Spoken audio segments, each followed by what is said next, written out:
नमस्कार, स्वागत आहे तुमचं पूजा म्हेत्रे यूट्यूब चॅनलवर. तर आज मला तुमच्याशी एक टॉपिक डिस्कस करायचा आहे किंवा शेअर करायचं आहे असं समजा. तर त्यात मी तुम्हाला माझं मत सांगेल, मला तुम्ही तुमचं मत सांगा कॉमेंट्समध्ये. ओके, तर हां, वळूयात आपण आपल्या टॉपिककडे.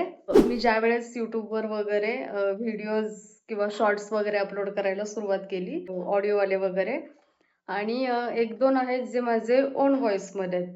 तर त्याच्यावर मला एक ॲडवाईस आली की तू हिंदीमध्ये बोलत जा, त्यावेळेस तुला व्ह्यूज जास्त येतील.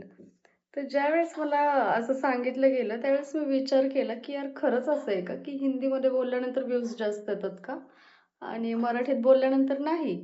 पण जरी असं असेल तरी प्लीज तुम्ही लँग्वेज वगैरे ह्या सगळ्या गोष्टी नका बघू, कारण मेहनत सगळ्या ह्याच्यात असते. तुम्ही हिंदीत करा किंवा मराठीत करा, बिहाइंड द सीन मेहनत फार असते. तुम्ही मेहनतीला ॲप्रिशिएट करा, माझं तरी असं म्हणणं आहे. कितीतरी आपले मराठी कॉन्टेंट क्रिएटर आहेत ज्या सक्सेसफुल आहेत, आणि ज्याचं पण असं माइंडसेट असेल की हिंदीत केल्यानंतर जास्त व्ह्यूज येतात, तर असं काहीही नाही. ज्याने पण मला सांगितलं असेल त्याने माझ्या चांगल्याचसाठी सांगितलं असेल. पण मला असं वाटतं की आपल्याला जी लँग्वेज कम्फर्टेबल आहे त्या लँग्वेजमध्ये करावं, कारण त्यात आपण जास्त क्रिएशन करू शकतो, जास्त गोष्टी ॲड करू शकतो. कारण तुम्ही त्यात कम्फर्टेबल, ज्या ज्या याच्यात आपण कम्फर्टेबल असतो त्यात आपण जास्त क्रिएटिव्हिटी करू शकतो. माझं मत तर हे आहे. आता तुमचं मत काय हे मला तुम्ही नक्की सांगा. ओके, नेहमीप्रमाणेच आपल्या चॅनलला लाईक करा, सबस्क्राईब करा आणि बेल आयकॉनवर टिक करा.